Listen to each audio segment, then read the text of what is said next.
And without further ado, it's my honor tonight to introduce our guest, Br.Jihad Saleh, this evening. Br.Jihad Saleh is a humanitarian and anti-poverty activist based in Washington, D.C. His activism and organizing focuses on amplifying the voices and building political power of targeted, vulnerable populations in the United States who are subjected to poverty, hunger, and social marginalization. He also works to expand the advocacy and community organizing capacity within the Muslim American community, particularly among Black Muslim and Shia Muslim networks. In his professional capacity, Jihad is a senior advocacy and government affairs advisor for Islamic Relief USA, the nation's largest Muslim humanitarian and advocacy organization. Jihad coordinates IRUSA's engagement and lobbying with Congress and various executive departments. His advocacy focuses on humanitarian issues such as alleviating poverty and hunger in the United States, ending gender-based violence, and protecting the funding of social service programs within the annual congressional budget and appropriations. Currently, Jihad is the co-chair of the Interreligious Working Group for Domestic Human Needs and a board member of the Coalition on Human Needs, two of the leading domestic-focused advocacy coalitions in Washington, D.C. Previously, Jihad worked in the U.S. House of Representatives as a legislative assistant focused on education and anti-poverty policies. During his time on Capitol Hill, he served as the programs and outreach coordinator for the Congressional Muslim Staff Association. Jihad has earned graduate degrees from the Stanford Graduate School of Education and Princeton University's Woodrow Wilson School of Public and International Affairs. In 2005, Jihad was a summer fellow with the Muslim Public Service Network in Washington, D.C., while he completed his graduate school required internship at the AARP's Office of Diversity and Inclusion. In 2008, he was the recipient of the inaugural American Muslim Civic Leadership Institute Fellowship at the University of Southern California. Jihad is originally from Los Angeles, California, where he did his undergraduate studies at the University of California, Los Angeles. His pleasures are lively conversations with youth leaders, being an avid book collector and reader, a hip-hop culture aficionado, and a coffee connoisseur. And I want to sincerely thank Br.Jihad for joining us this evening. It is an honor to be in conversation with you, as I have listened to a number of the conversations you've been part of over the past few weeks, including with a good friend of ours, Sheikh Fayaz Jaffer, and I want to acknowledge and thank you for your labor and tireless dedication to holding space for what are difficult conversations at any time, and especially so in our current social and political moment. And lastly, before we begin and I hand it over to Br.Jihad, I would like to recognize all the efforts of the youth of Muslim Youth in Motion who are putting together these important conversations, and to those who are tuning in weekly, putting in the effort to continue to learn and grow in our understanding of what are quite abstract and at times difficult concepts. And I just want to say that if there are any terms or concepts that we're discussing tonight that are perhaps new or unclear, do not hesitate to put a comment or a question in the chat, and we will do our best to address them by the end of the conversation, inshallah. And without further ado, I'll hand it over to Br.Jihad. Assalamu alaikum. Good evening, everyone. First, I want to thank everyone at MYM for welcoming me to this, important discussion. Thank you, Sister Summit. I don't think I've ever actually heard anyone read out that full bio before. I thought it was going to be posted somewhere. I felt like we could have saved 5 minutes getting right to the discussion, but thank you for sharing that. And first, I just want to always first acknowledge our Imam Zaman. If he is listening, I hope I do him justice and the justice that he seeks to establish in this world upon his return, as he is the awaited, and we are awaiting him. And two, I just want to recognize and acknowledge the important statements that you have all made, both Fatima and Sister Sama, and on behalf of MYM, on just recognizing the territorial integrity of the original inhabitants of this land in North America, and in particular your region. That is such an important statement, which is not often heard in Muslim gatherings, but it is something that I have always stressed in my discussions and my advocacy, the importance as a Black person in America, recognizing, one, that I am here and my family was brought here as slaves over 250 years ago, 300 years ago, one, because of the genocide of Native Americans. And then two, the importance of recognizing, though Native Americans did not have a notion of land ownership in a Western European sense of it, but they recognize the notion of a balanced respect for the earth and sharing its wealth amongst communities. As we understand that it was never at a point that they would deny access or utilization of the land of anyone who came and and greet them in peace. Uh, but now, as we do live on sacred land, often many times, why it's important for us to recognize their contributions, their place on this land. Not to get too much of a technical aspect, but I think sometimes Muslims always forget that making wudu with water from usurped land makes your wudu invalid. Just think about that. And where we live in this, anywhere in the Americas. And I'm not saying that anyone's wudu is not valid technically right now.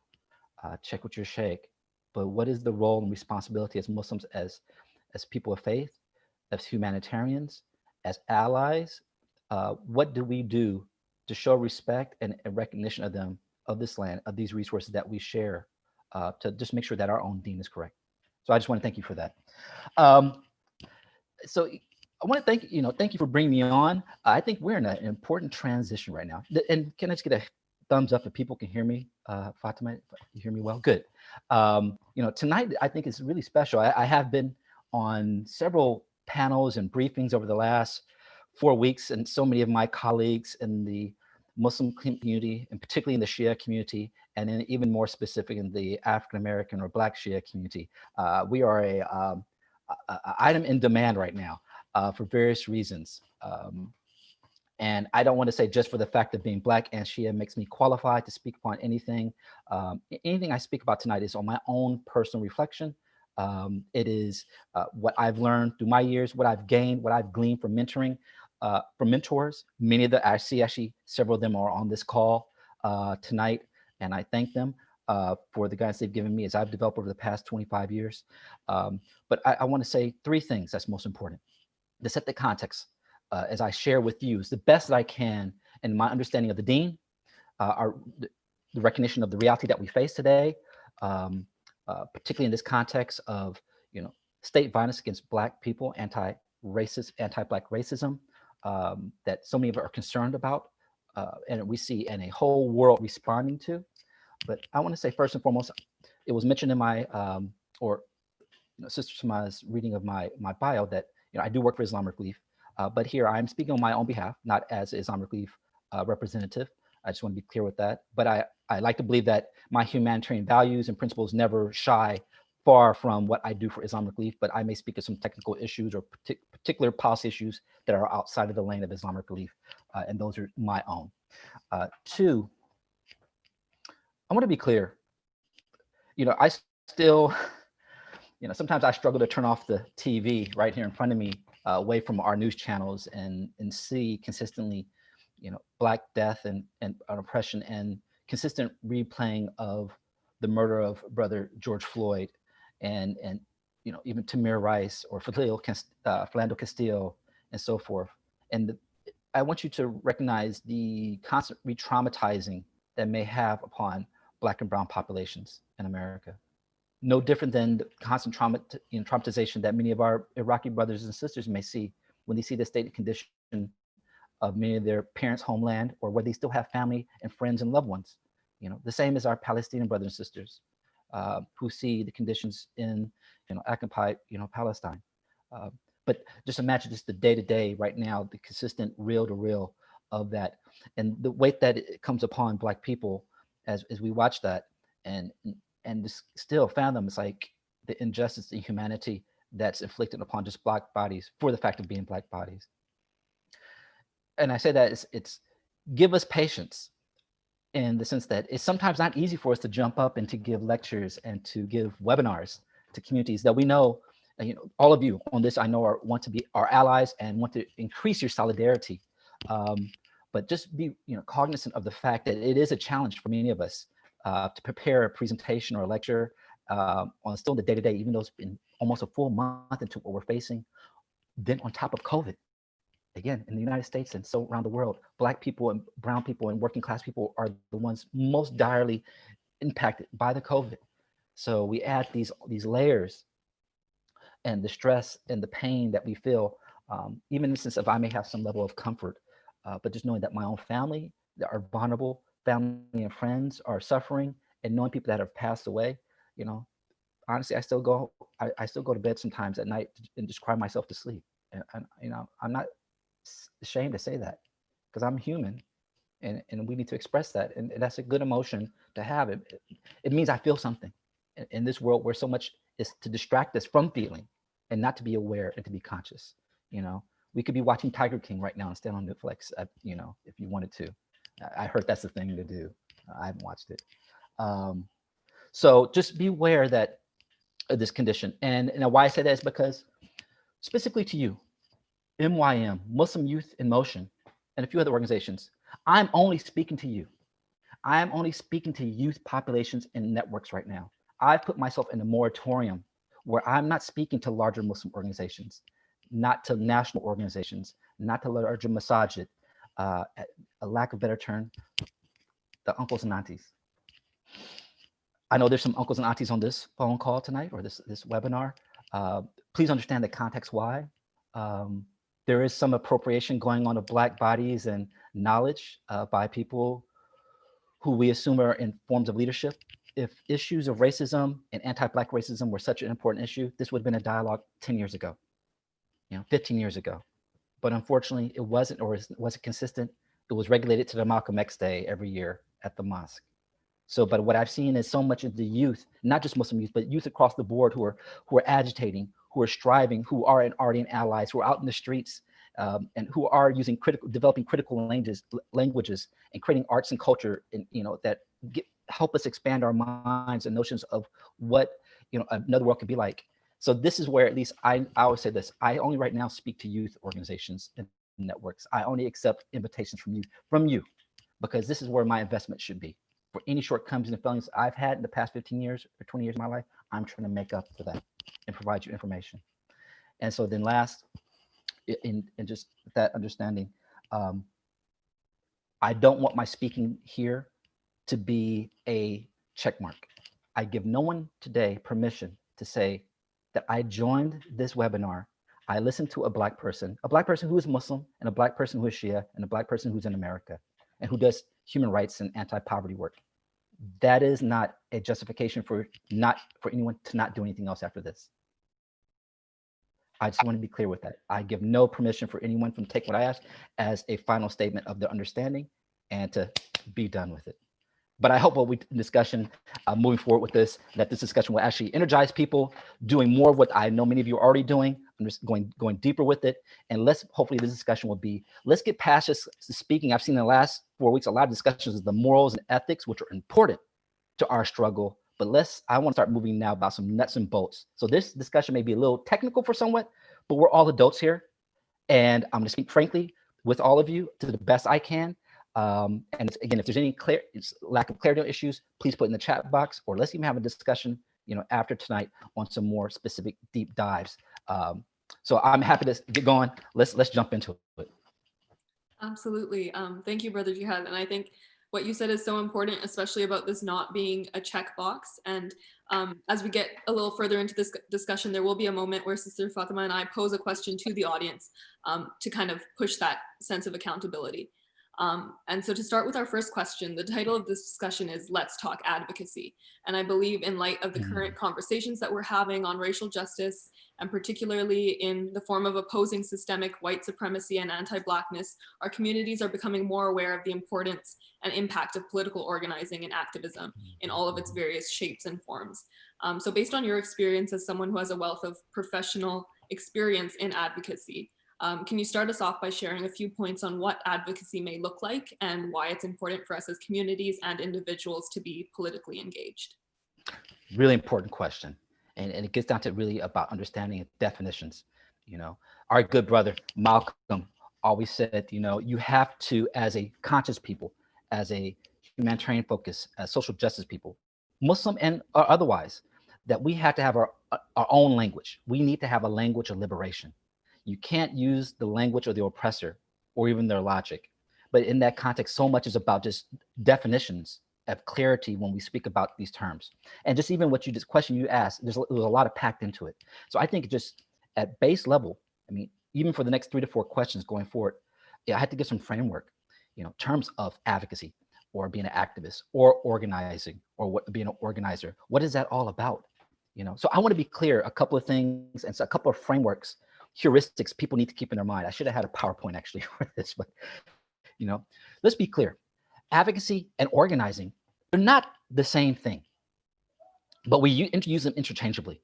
And as we grow as individuals, it's important. There is place and time for individual work, and as networks and formal organizations, whether it be at our mosque, at our student groups, at our professional organizations, what is that between advocacy and organizing? And let's be clear, advocacy is anyone that promotes an issue, takes a stand on an issue. You can do that as an individual.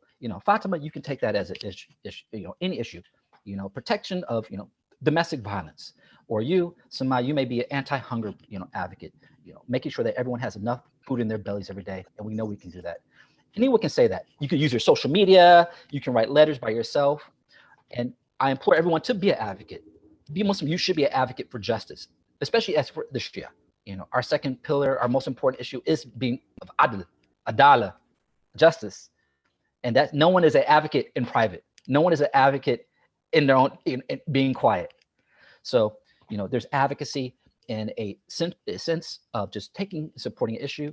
And then there is the point of more of I want to go deep into it, but a legal side in many countries, lobbying, actually petitioning your leaders, your government to take action on certain legislation and bills, in the political side of it. That is important. But I will say this, my man, Kwame Ture, or Stokely Carmichael, for those who know the civil rights movement in America, organize, organize, organize. Malcolm always was an organization. Find what you're interested in, what you want to be an advocate for, but then find organization. And if it doesn't exist, build organization. That's what our prophet did. The prophet was never alone in his mission. Imam Ali was out right there in the cave with him from day one, and built on. And next day was with Khadijah, his first, who stood with him and said, trust in what you've received from Allah, right? So it's in a building community. Organizing is when people get together to build power. And for those who may have done community organizing training, and it's not a skill that I found a light in the Muslim community and we need more of, and I hope that's a takeaway tonight, organize. There's an old African saying, if you want to do something fast, go alone. But if you want to go far and really do the real work, go together as a community. Organizing is actually about building power as a community. And can an advocate be part of an organizing group? Yes, they can. But the real organizers, and what we need in the Muslim community and in the Shia community, is community organizers. And community organizers often aren't the people that you see on the microphone. They're often not the people that you see on the television.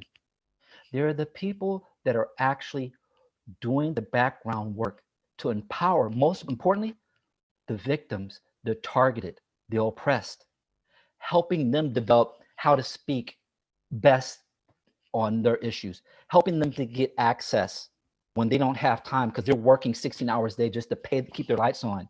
They don't have time to know how to call and make a lobby meeting with their MP. That's what the organizer's doing, setting that all up, creating the situations where the people who can speak on behalf of themselves can do that. And this is what we need to do. So the difference between advocate and being an individual can also be an organizer, but when real change is needed, we need to be together, work together in organization, focused on power and identifying where the pressure points are needed in social change. And then I would say last, there's been so much focus because of the death. I can't breathe. Brother George Floyd, and I've actually seen now there's 2 other murders that we've seen recently of people who've been choked out and killed, and we know it's more than that, but it's so rampant. So much of the issue around criminal justice reform and law enforcement reform. These are important, but I call upon the Muslim community to also think about whether you're in Canada or in the United States, because I know we have a binational crowd most likely here. It's also thinking about, not only what is addressed law enforcement, criminal justice reform, particularly for Black and brown people who are overly incarcerated and targeted in laws, but also before then, the small little ways that we, let pass by, that the violence upon people, not so much through because of being hit on the head physically with a club, because of the damage done, because of the lack of access to proper health care, the lack of access to proper nutrition as a child, to get those synapses popping, then the lack of a good education, and then the lack of good housing, instead of without pestilence and, rain coming through the roof, and the lack of good housing policy. And then I would say also, good environmental policy, people living in safe communities, wholesome communities. These things, we joke about Canada, everyone in America thinks Canada has all these things, but I know the disparities there.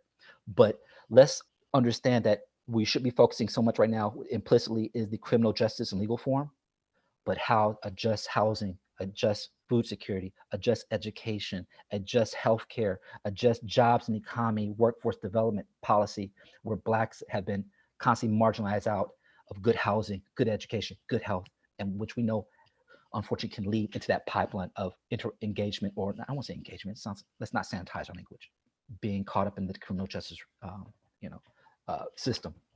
So these are things that we need to understand and think about as we're being advocates, what we're fighting for, organizing on. I would say these are the 5 core areas that we need to think about, whether the United States or in the context of not just black people, but also working class people and brown communities. And increasingly, if you need to think this way, some people think, well, if they're not Muslim, what do I care? This is the wrong way to think.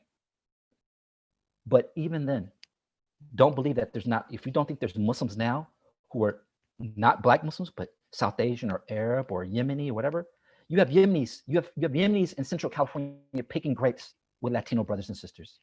You have Palestinians pumping gas on the New Jersey Turnpike trying to survive. You have Sudanese brothers and sisters trying to make a living off of just being a taxi cab driver, living in Black and brown communities in the Bronx, in Southside Chicago, in Watson, Los Angeles, in Fifth Ward. Most of these communities now coming in the past 20 years from these areas of the world are refugees and part of the labor migrant movement. They're not the doctors and engineers of the early South Asian and Arab Persian populations from 1965 to 1985 in the United States. Maybe different slightly in Canada. I'm sorry for my misunderstanding of what that may look like there. But let's think about that. There are Muslims who are themselves racial minorities impacted by these issues. No, thank you, Brother Jihad. I think even though the contexts are a little bit different, you've touched on some really important points, and especially those kind of giving us a bit of a picture of the different elements that kind of make up this, what we're talking about in terms of advocacy and how you could join in the process of organizing for justice. It's not obviously just on the legal and reform of the legal justice systems. I had a quick follow-up question, which was, you've been obviously incredibly blessed to have kind of turned advocacy into a career path. And so do you have any specific advice for perhaps our younger youth who are still deciding on what to pursue in terms of studies or future career paths, and for those who might be interested in taking this further?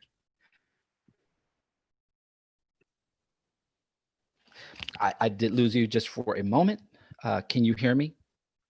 Yes, yeah. Okay, but I got the gist of the question. I get the gist of the question. Yes, right now I have my 3 interns at Islamic Relief. They're all virtual. One's in Arizona, one's in Connecticut, Massachusetts, and one's in North Carolina.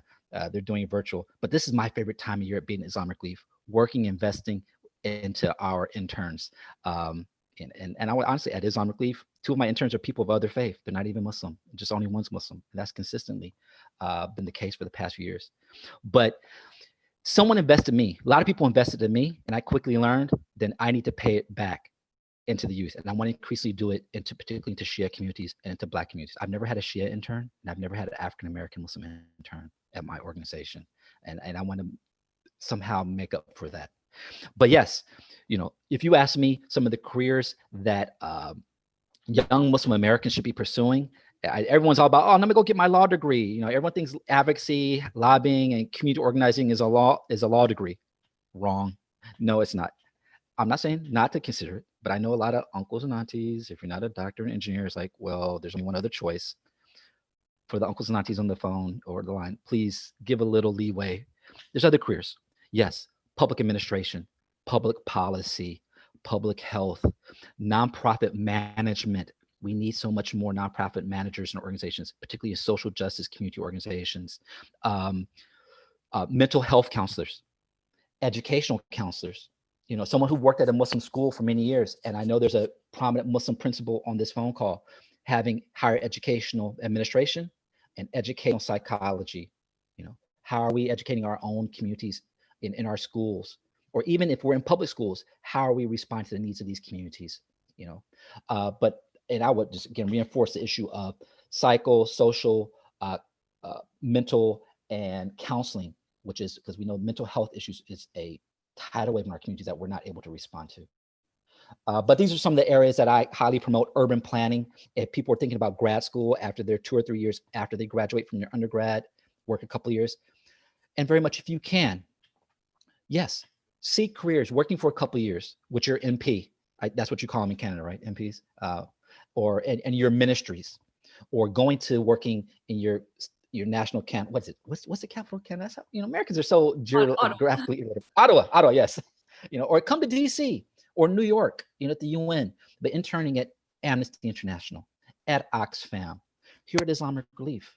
But you know, I really believe in the idea of Muslim Americans pursuing, you know, come to the, you know, here the ACLU or the NAACP, learning from organizations in communities, particularly if they're ethnic related.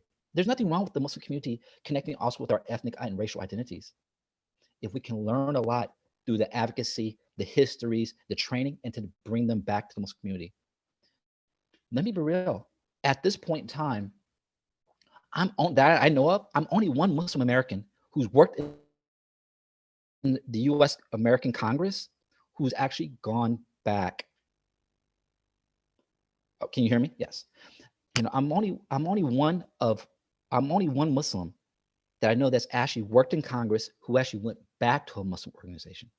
The other two that I know of, another one's Shia, but he's not continuing working. But you know, we have a tradition there. But so many Muslims run away from Muslim organizations and communities in their professional sense because they think they're, you know, not professional. They pay low. They're not respected. And we got to question ourselves. That's a bigger discussion. But you know, I made that commitment to come back to the Muslim community. And now, yes, I work for a great organization. That may not be always the case, but I think it's important that we get those skill sets and we learn from those, getting that mentoring, particularly outside of our Muslim community, and then bringing it back and developing our social justice, community-based, anti-poverty type of organizations. Ahsan, thank you so much. For the next question, so MYM, we've been hosting a few programs to begin our lengthy and overdue conversations on the issue of racism specifically, and how to combat systematic racism within the Muslim community. So we've established a few things to engage, you know, some points for our audience. So engaging respectfully in dialogue with our friends, our family, our community members. And then this collective responsibility to unlearn anti-Blackness and more generally our other racial biases.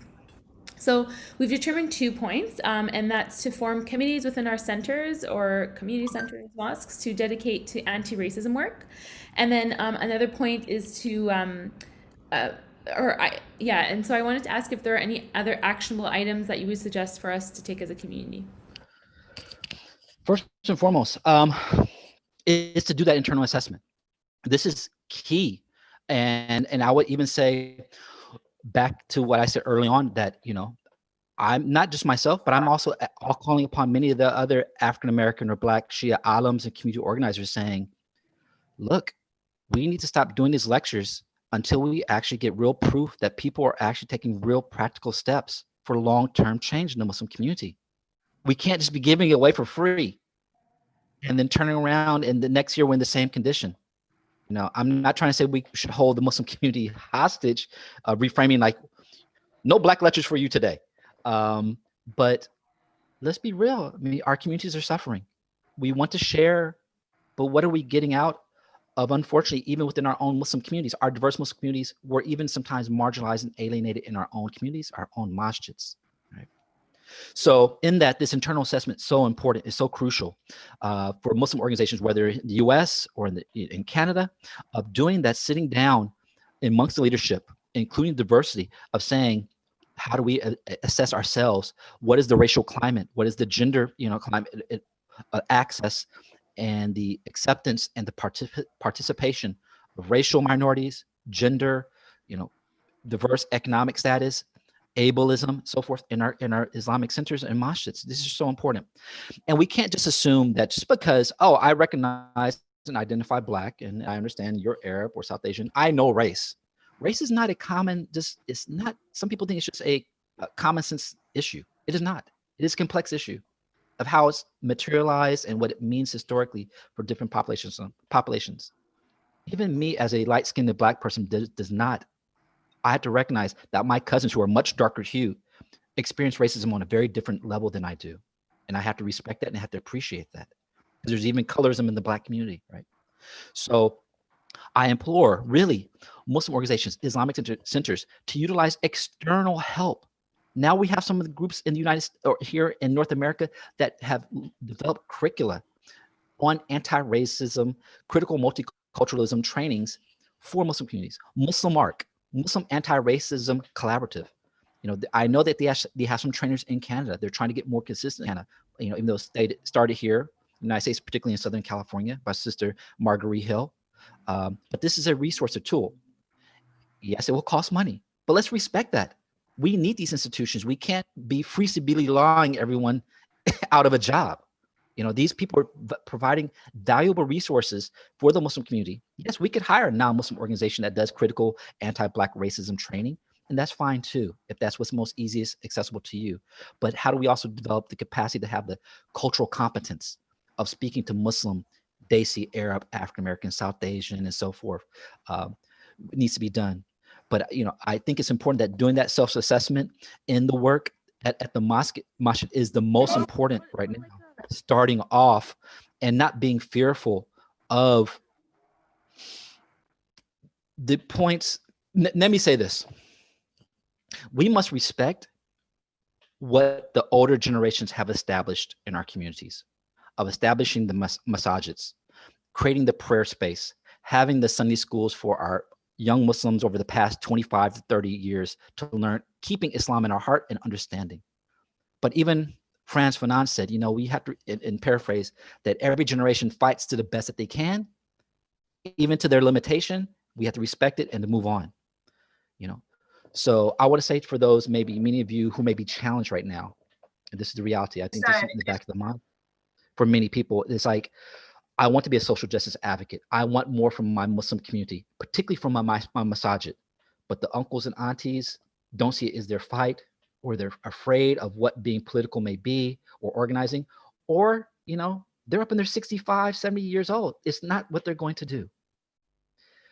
Hopefully they can change their hearts and their minds and give a good word and advice, but it's upon you. Again, I'm speaking to you. I'm speaking to the youth today. And today I'm speaking to people between 15 and 25 in particular. What you can do to establish, whether it's in the mosque, and I would say, if people are not willing to give up space, resource, allocation of time, then you need to create it externally to the mosque, as you are doing on your college campuses and your professional organizations and your social networks. Islam is not regulated to just the masala. So, but even then in those spaces, as students and on your campuses, you need to also do the assessments too, of why is it that we know if there's a handful of African-American or Afro-Caribbean Muslims on your campus, why don't they come to the MSA or the Ahlul Bayt Society? Why are they not there? Two, what is the role and position of women in leadership in those groups? What is how are you providing for opportunities for people, with disabilities for your programs, to create those, and how is that reflected in your charter with the university, or if you're off campus in your own bylaws? Do you say that only Iraqis could be on the board? Because if we get, some Syrians on there, there'll be too much conflict. I'm not from any of these communities, but I've seen that happen in these places in the basic community. Oh no, we can only have, Hyderabadis on the board, because if we get some of the Punjabis, oh my God, they do their biryani different. Is that where we're at? Wow. Again, I'm, as being a Black convert Shia, I'm always looking at everything with a kind of a sociological gaze, at all what I see here. And this is the things that I see, right? But how are we purging these type of impurities? If Islam is about justice, our definition of justice is putting everything in its right place. Yes, we want to change the large society, but how are we as individuals, and then as a Muslim community, as a body, single body, purifying our heart as a collective purification to make sure that when we're stepping out of our mosque, out of our homes, we've got our stuff straight to help change society. So this is very difficult. I would say, particularly right now for the next year, as we're so socially conscious about what's going on in the large society, but the groundwork we need to do in our own communities, and utilizing groups like Muslim ARC, and there's leadership development, interracial relations out of California, and so many others that you can utilize. Ahsan, thank you so much. So we've actually want to pose the question now to the audience. It's related to, I guess, your answer. And so I posted it in the chat, and the question is, the MYM strives to maintain a community that is open, inclusive, and diverse. What are some areas that we need to work on to achieve this goal? And this is posed to everyone in the audience. So, throughout the program, please take the time to do that. And inshallah, we'll move on with the next question. We'll return to the question, obviously, and read out some answers. All right, so moving on to the next question.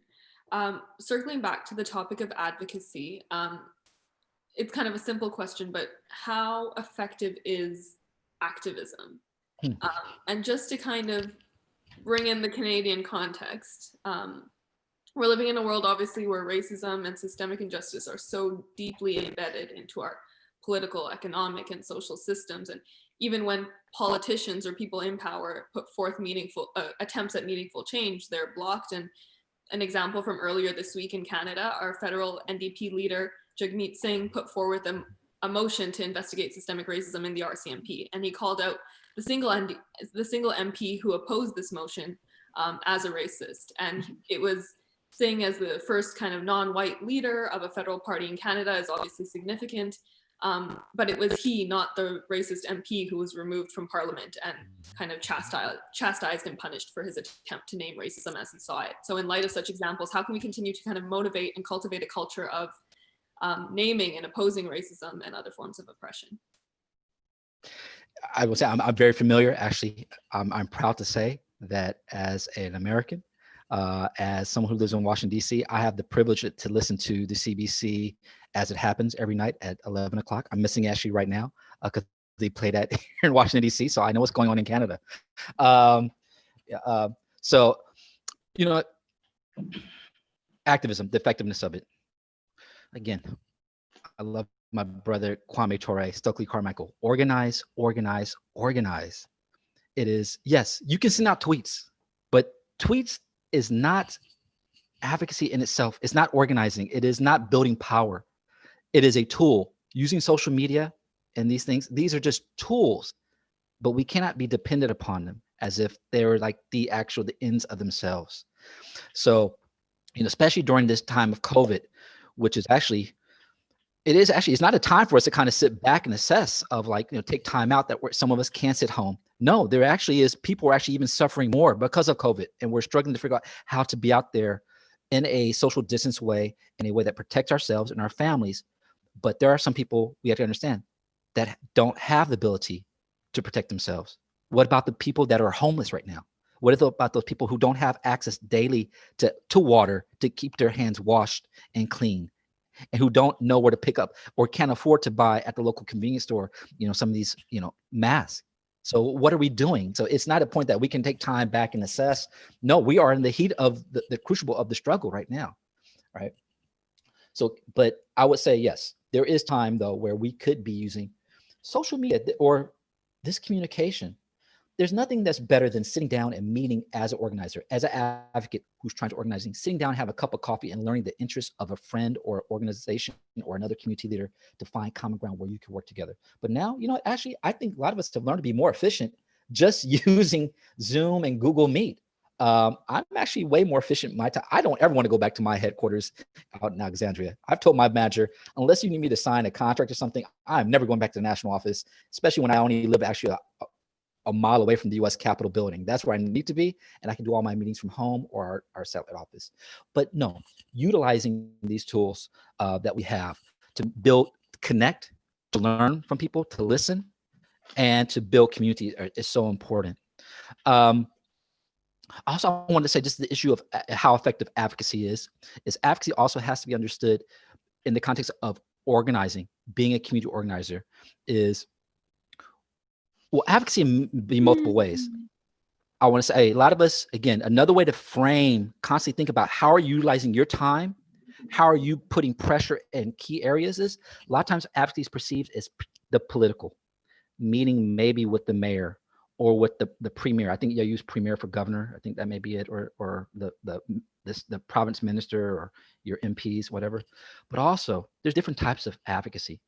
There can be the political type, but then also how are you as a community organizing around three other key areas: economic, social, and cultural. How are you using dollars? How are you boycotting? How are you striking, right? If you're working, how do you strike? How do we help maintain and rebuild the labor movement? You know, how do you choose? I may say, hey, I'm not going to buy this type of hummus because it's produced by an organization that supports the occupation. But if it's just by me, that corporation doesn't care. But how do I build using social media and tools to build awareness of that, the education, to have a movement? That's important. And then three, the social. Sometimes protests, large gatherings, public demonstration are needed to identify, to gain the social media view. So don't let anyone think, oh, all those protesters, that's just a waste of time. Those people who make those arguments, they ain't about it anyway. They're not about it in any form or fashion. I'm not saying this. There's a time and place for public protest, demonstration, to call out, to identify, and many times to shame those who are in authority who are taking inaction. But we also know after protest, there's still the long-term political build movement. And then last, I would say the fourth, the cultural. This is so important. As Muslim Americans in our diversity, I love the poets. I love the cultural artists. Why? Because they're the ones who help us to envision another world, to think of something, what could be beyond these state violence. The poets are the intellectuals of the future. We need more Muslims. We need more Shias writing poetry about Imam Hussein in the of how it's relevant today. What are our utopian dreams? Not utopian in this kind of way we've learned about it, but actually that place just beyond the horizon that we're all striving for. Artists, and remember, this is important, especially for people who may not be Muslim or maybe our own ethnic communities. But think about the Muslims in America who are the most known. There are hip hop artists, rap artists, cultural icons. You know, even look, one of the most famous political commentaries is Dave Chappelle. He's Muslim. He says, don't look to me to be the best Muslim. But Dave Chappelle, still, he's grounded in a notion of justice that's informed by Islam. And that guides a lot of his political commentary. And we may find humor in it, but there's always a deep message behind what he's saying and kind of that very wicked humor he has. So how do we as Muslims also find space in the cultural sphere that helps build relations and ties and understand who we are? Don't downplay that. Every major social revolution in history always has a cultural component to it, even the Islamic. So think about those: the political, the economic, the social, and the cultural advocacy, the spheres that we need to build in leadership and invest the time and efforts in all of them, how we organize.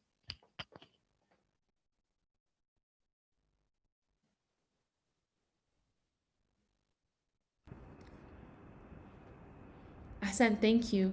So I think there was a follow-up for this question, and I just wanted to ask if you believe there was a polite way to fight for social justice and real systematic change. So as Sister Smile mentioned with the example of Jasmeet Singh, and when he called out that MP as being a racist, which he was part of the Bloc Québécois, which is a very recognizable discriminatory sort of organization. So yeah, is there a polite way? Like, are we supposed to be, What I think what gets at hand is that question comes from the notion that there's such a big focus on, it needs to be nonviolent. It needs to not be confrontational. It shouldn't be forceful, that we're hearing from established powers, defining the rules of how, even when people have righteous rage, indignation, telling us how we as the oppressed need to act. That's the insanity about it. But I must first say, as Muslims, we are taught through the Quran to always speak with the best arguments, always to come with the most thought out, principled, ethical ways of thinking about an issue. We should do that. That is the example of our prophet and of our imams, because we must always believe that each individual and certain groups have the ability to potentially change if we believe that they have an oppressive, marginalizing worldview. But let's be real. We may be able to change the hearts and minds of some, but a lot of times people do not want to give up privilege. People do want to give up power. People do not want to give up, access to limited resources. And that has always been the case. That ultimately, in the last instance, on real major systemic level of change, there has to be a level of organized power and demonstration of that. Again, it doesn't have to be violence, but yes, this is why I was saying where the economic boycotting.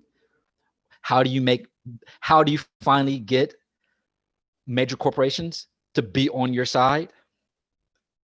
You start messing around with their profit margins, right? They'll start changing their views. This is important. We have to think about that and how we organize and use. But power, no one has ever, on a systemic level, ever given up power based upon just a good argument. We have to have the good argument. We need to pull certain people to our side. But we learned this from our good friend, our leader, Frederick Douglass here in the United States. That power only concedes to more power, and power is people organized, united together in purpose for justice, working together, to put that pressure on key leaders, on key institutions, and changing them institutions. So in that, I don't want to be clear. I don't want to say that I'm advocating for, I think kind of this type of question always leads to the issue of threat of violence and force and so forth. I will say this, that people who are being beat, attacked, targeted, killed, if they do respond in a sense of force that can be unfortunately harmful to the physical being of someone else who's attacking them, that's not violence. That's called self-defense. That's called protection. That's called being smart. God gave you this life.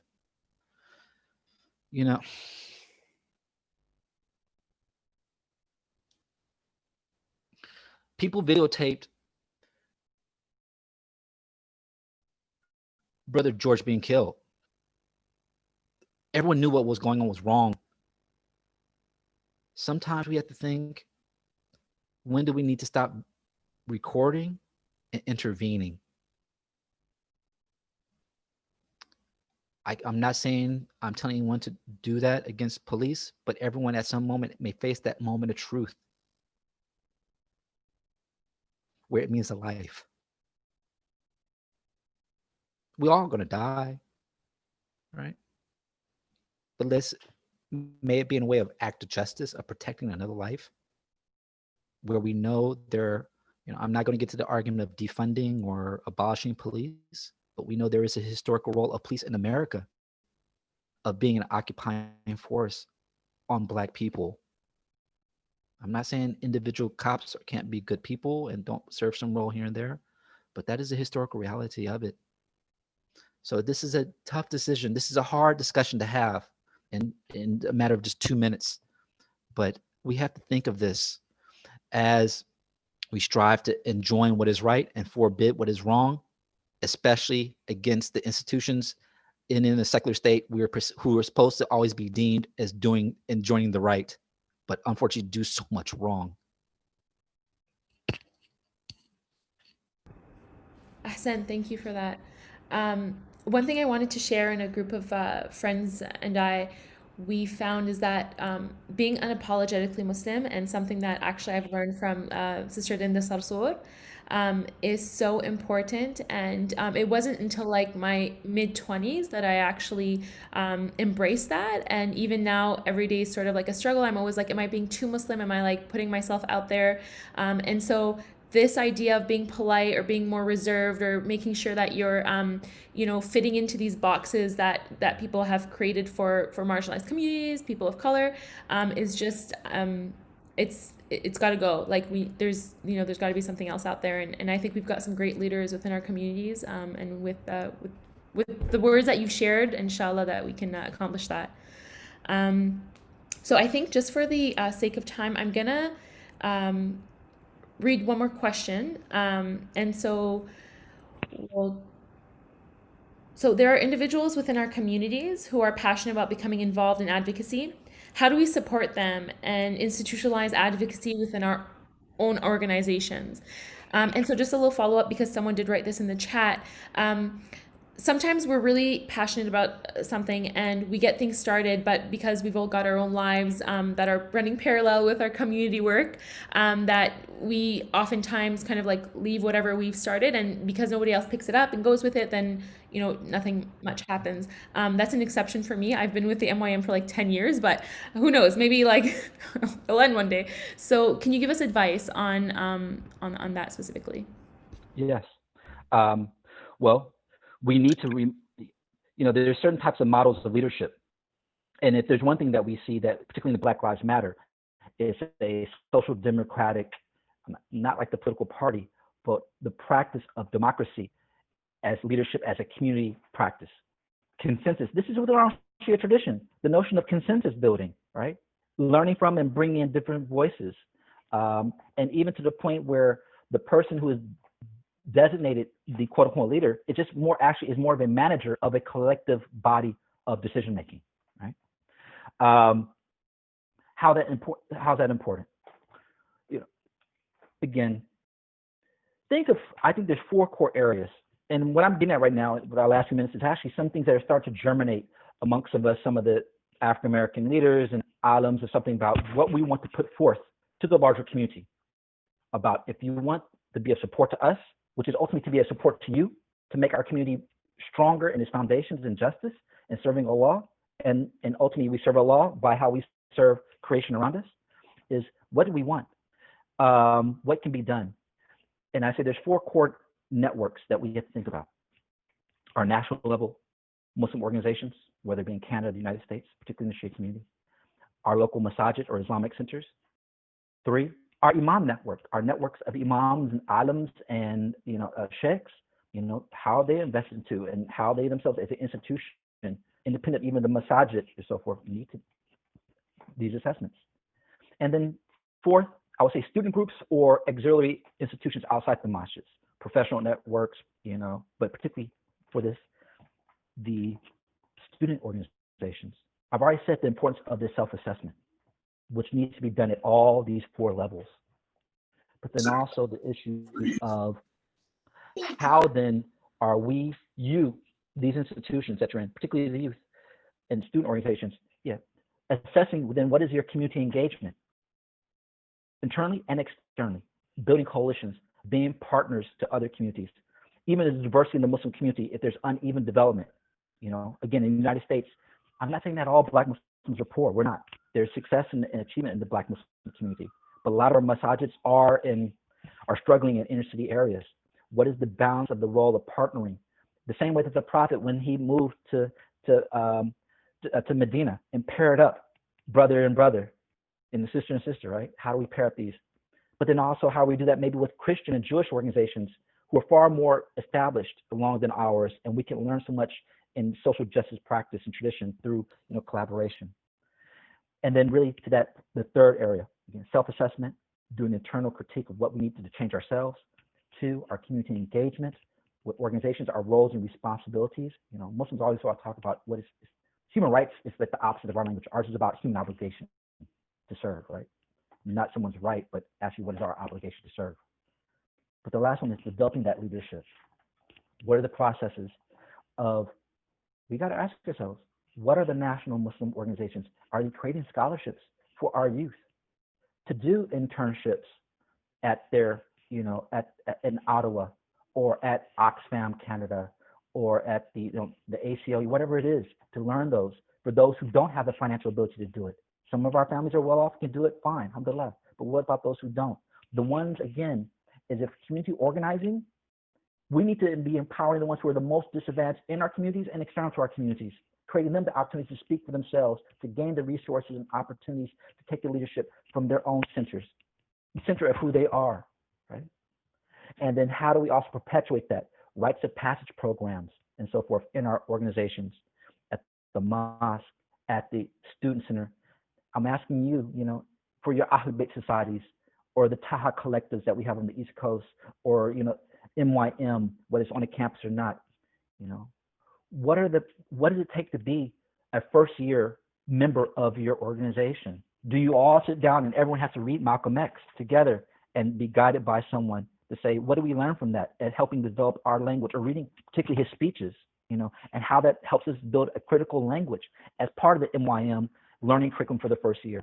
And then what is a project that everyone has to work on as a first year member, to organize a food drive or something to that extent that serves the community, something that builds cohesion, organizing together, building empathy together, and working with external communities. These are important. And this is when people do this, yes, there will be some who will fall away. But by the end of the year, you'll know the 5 to 10 who are really committed. This is what you need.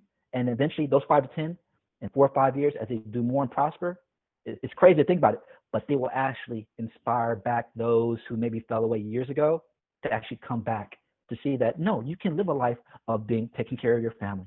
You can live a life of, having a nice career, a good career in a particular issue, not like Jihad, where I get paid to be an advocate for an organization. Not everyone's going to get that opportunity. I'm blessed, alhamdulillah.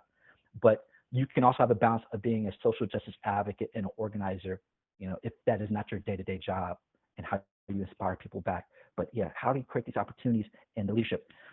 It has to be dispersed. It can't just be Fatima doing it all by herself. We need to have developed leaders across the board. And I call upon the masajid. Do you have a place on the board for someone who's between the ages of 15 and 20 to be a board member, a youth? Do you have actually at your masajid, someone who is there an advocacy committee, like at some of these churches in the United States? I was at a conference last year, a couple years ago, it was a Christian conference. They invited me, and I was sitting next to a nun. She was actually from Minnesota. And I didn't know she was a nun at first, but I found out she was a nun. She's at least in her 70s. And I was like, oh, sister, why are you at this conference? She was like, oh, because I'm the advocacy chair of our advocacy committee at my church. And I'm like, man, I hope to see one day a Daisy or an Arab auntie in her 70s saying, I am the advocacy coordinator at my mosque, and we're preparing to go lobby our MP. We can't give up on our elders. They have a lot to offer. They do give and provide guidance. But do you have that already? Are you preparing for the youth to take that position and doing that work and building coalitions? But then again, how are we investing into the youth right now to get those opportunities through their school, through scholarships, through internships, having the freedom to say, I don't have to be a doctor, engineer, or a lawyer, and to go pursue those careers in public health, advocacy, community organizing, nonprofit management, and so forth, in counseling and educational administration, the things that our community so much needs to bring back, and organizing in institutions and in the mosque. Look, we got sisters and brothers who are managers we have sisters who are managers and leaders in Fortune 500 country organizations, but we still refuse them to be on the board because they'll say, oh, well, the sister will probably be comfortable sitting in a room with 8 other brothers. And this mosque is struggling just to keep the bathrooms clean. The insanity of that people actually who know how to organize and manage institutions may not even be allowed to be on the boards of our masjids. So how do we get past that? And that's not leadership. I would say, I know we're ending off. I'm going to say my last quote because I think we need to get to some Q&A for the last 15 minutes. But there is a great statement that Imam Muwaffaq Muhammad, if you don't know Imam Muwaffaq Muhammad, learn about him. There's actually a book, I'll share it with you. Imam Muwaffaq Muhammad was the son of the Honorable Elijah Muhammad of the Nation of Islam. So I know many of you will be like, oh, their kid is wrong and so forth, and Malcolm left. But it was Imam Muwaffaq Muhammad who was one when Elijah Muhammad passed away in 1975, led over 1 million African-American Muslims out of the Nation of Islam into Sunni Islam. there's some things I think he could do better, but that was a huge achievement. And he was America's imam. He was a leader in interfaith work. He was using interfaith before Christians and Jews were using it back in the 70s and 80s. But this is something I learned from him. He passed away like 13 years ago during Ramadan. He said that there is an operational definition of leadership. And the operational definition of leadership is the reproduction of leadership. If your uncle and auntie, mostly uncles, in the masajid, in the national level organizations, in the imams networks, and so forth, if you are not preparing, investing in with your time and resources, and giving a certain amount of freedom to let them choose how they want to use that freedom to develop their skills, their interests, their networks, and to bring them back to the Muslim community, because if you're not giving freedom, they're not going to come back. We're losing Muslim youth. Not to bad things. They're working at non-profit social justice organizations. They're just not doing it in the Muslim community. But if we're not investing in them, then you're not a leader. I'm not a leader. If you're not investing every day in producing tomorrow's leader, because none of us are guaranteed to tomorrow, then you're not a leader. You're just a dictator. And we don't need more dictators. We need people, social leadership, a communal leadership, promoting and making sure that, again, as Fatima said, not because of a bad thing, but if she passed on, God forbid, but the organization is in good hands. She may have to go do other things with her life. So operational leadership is the reproduction of constant leadership. And again, we see this our prophet with Imam Ali, and then Imam Ali with his sons, and then their sons with and so forth, investing in people and even the companions around them. The prophet knew it just wasn't about him. He couldn't do it all by himself.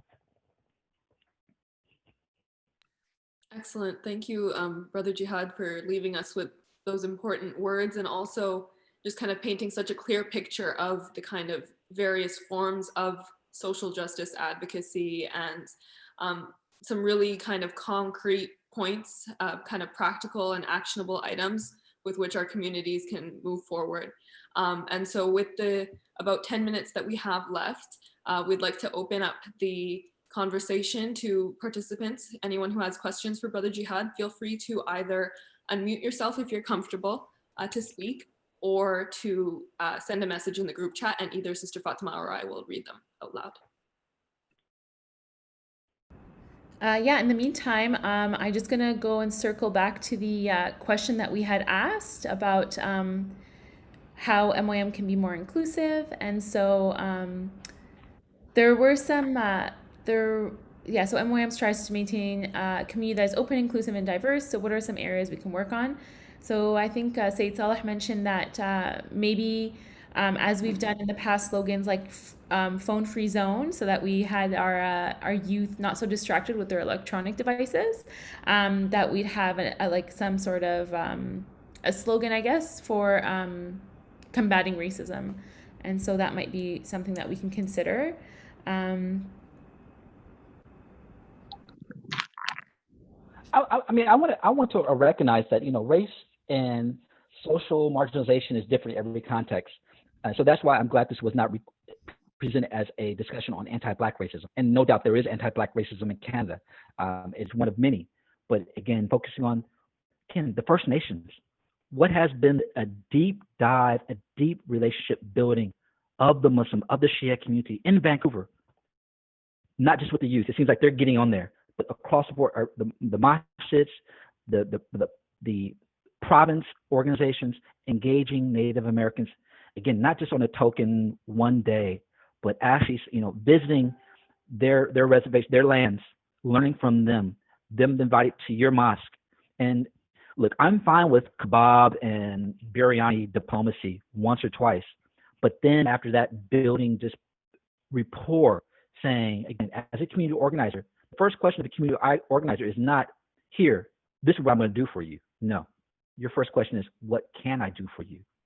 What do you need? What may I have that can help you as a community, as an organization? How can we help you? And so build those relationships out. And I don't think I've been emphatic about it, but I think it's been clear. It's like youth at your colleges, at your summer camps, I don't know what it is, find organizations that actually train community organizing.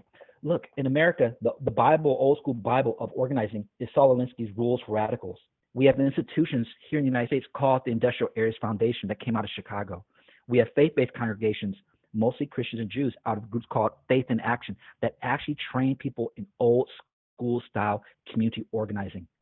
And I want to say again, for the uncles and aunties and so forth, who may be like, well, we can't distract them from their college classes and all that. Look, these leadership skills that you will learn in community organizing are applicable in so many different aspects of your life. Learning how to run a meeting, how to do a one-on-one meeting, to gain understanding, how to do a SWOT analysis, how to determine what are the strengths, weaknesses, opportunities, and what's the T stands for again? Targets of your organization, your institution. How to do a power analysis. These are so much the tools of being a community organizer.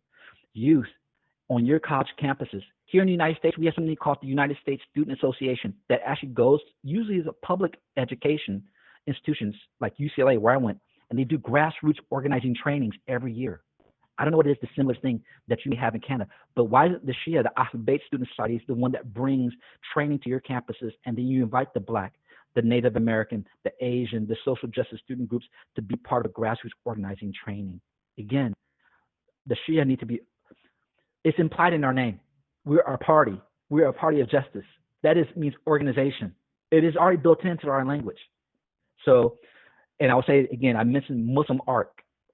It does, yes, anti-racism training and assessments for schools and so forth, but one of the most powerful ones they have is actually a training that most people don't utilize, is their Muslim Power Build training, which actually trains Muslims to be community organizers from groups like IAF, but they've Islamicized it a little bit to give it, cultural competence.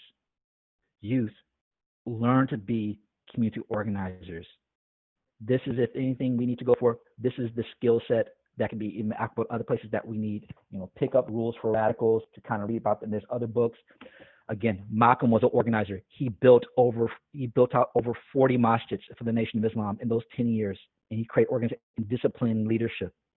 How can we be Malcolm? Say that to yourselves. Community organizing, being institutions, be organized.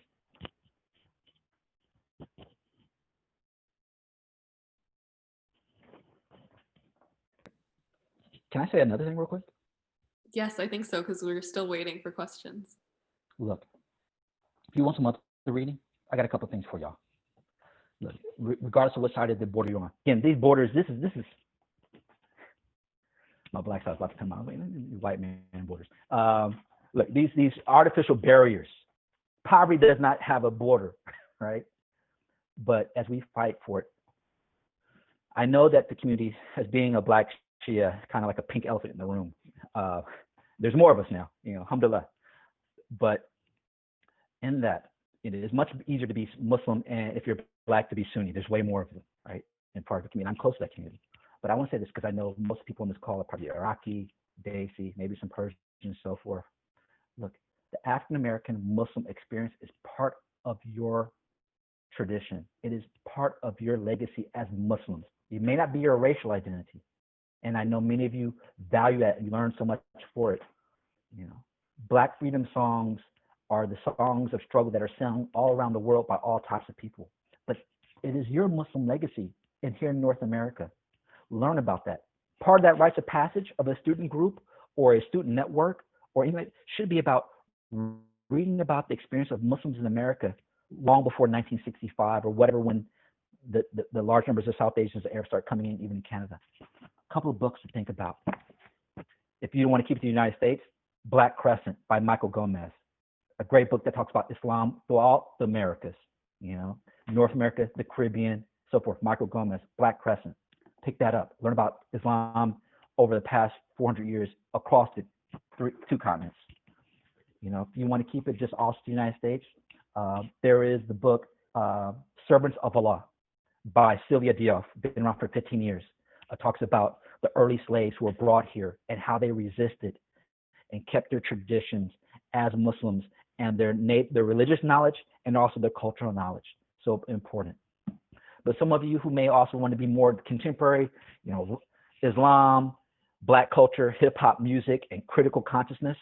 My good sister, my classmate at Princeton, Dr. Suwad Abdul Kabir at University of Michigan, her book, New Muslim Cool, about the role of youth, Muslim like you, who are part of the hip hop cultural nation, and that role and what that means. New Muslim Cool by Suwad Abdul Kabir. These are things we should learn about being the Muslim tradition that you can learn from, not just that's there for a reason, so to learn from Brother Malcolm.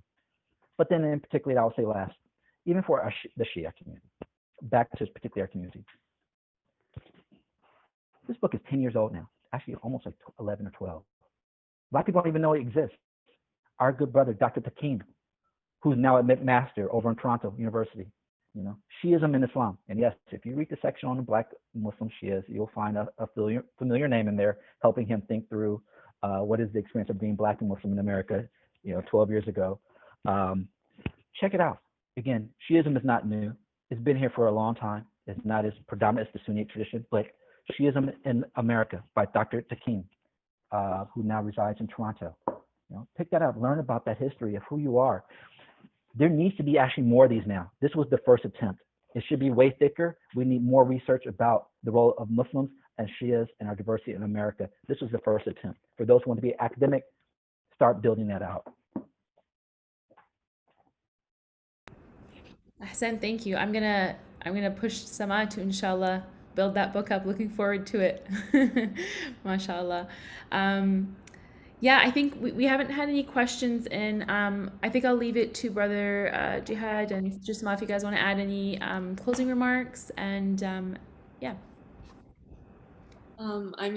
Thank you so much. This has been an excellent conversation, and especially appreciated those reading recommendations at the end. And I'm glad to see also that this conversation is recorded, and maybe Sister Fatima, we can talk about how kind of taking some of these really practical tips and advice that Brother Jihad has kind of presented to us this evening in such an important and accessible way, so that we can kind of collect those and return back to this conversation as we move forward in the weeks, months, and years to come, inshallah.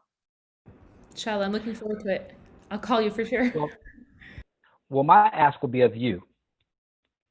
Well, two asks. First of all, if there's anything that I've said that has been a benefit, is from Allah, because all truth comes from Allah. And if there's anything I've said that is wrong or incorrect, I pray that Allah removes it from your memory. But if there's been any benefit, all I ask for you on a personal level is please pray for the help of my mother. May Allah sustain her and keep her in my life as long as possible.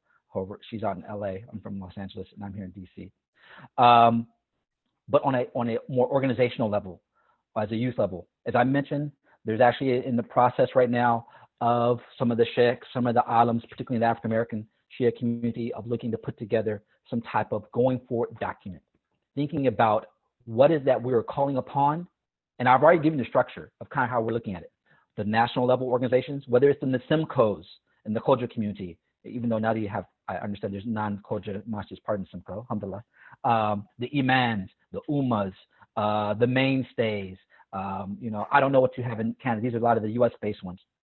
But then at the mosque level, whether it's in Toronto or in Vancouver, in Chicago or Detroit, then also then the imams, like the Imam community or the Al-Qa'i Foundation, or my good friends, the Kezvini family, which is like an institution in itself, right? And then fourth, the student groups or the professional organizations. What are the self-assessments that you need to do to purge ourselves of racism, sexism, classism, ableism? What are the type of programs, best practices?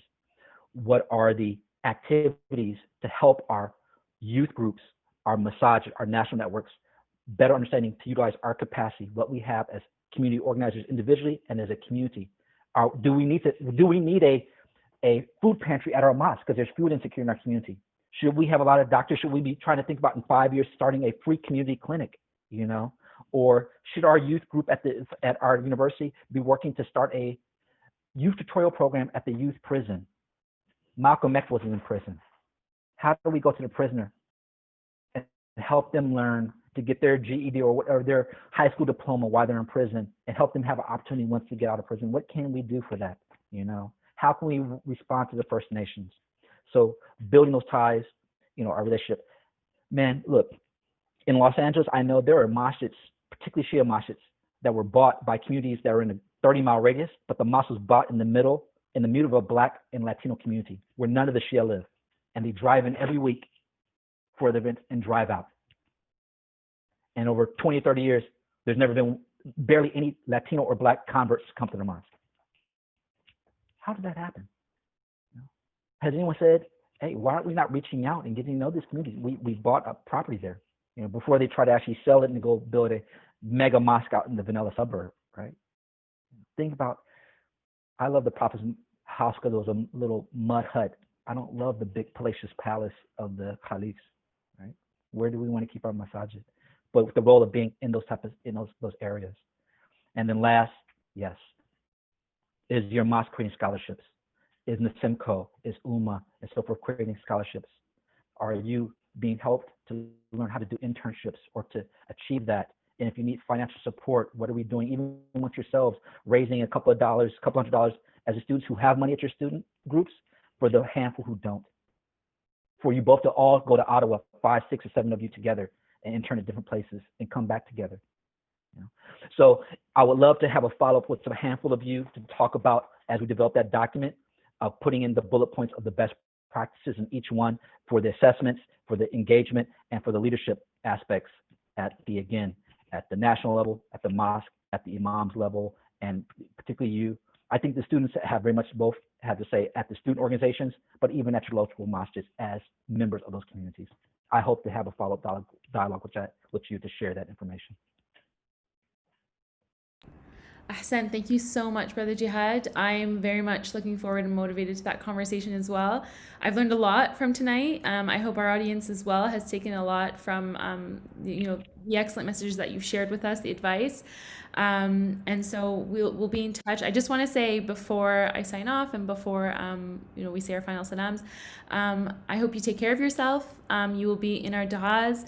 This is not an easy time for anyone really, but in particular because of how relevant this is right now and how close in proximity you are to what's going on and the emotion that we felt throughout the night from you. Please do take care of yourself, and we're very much looking forward to speaking again, inshallah. Thank you. That's the type of love I expect from the West Coast, the best coast. My home, coast.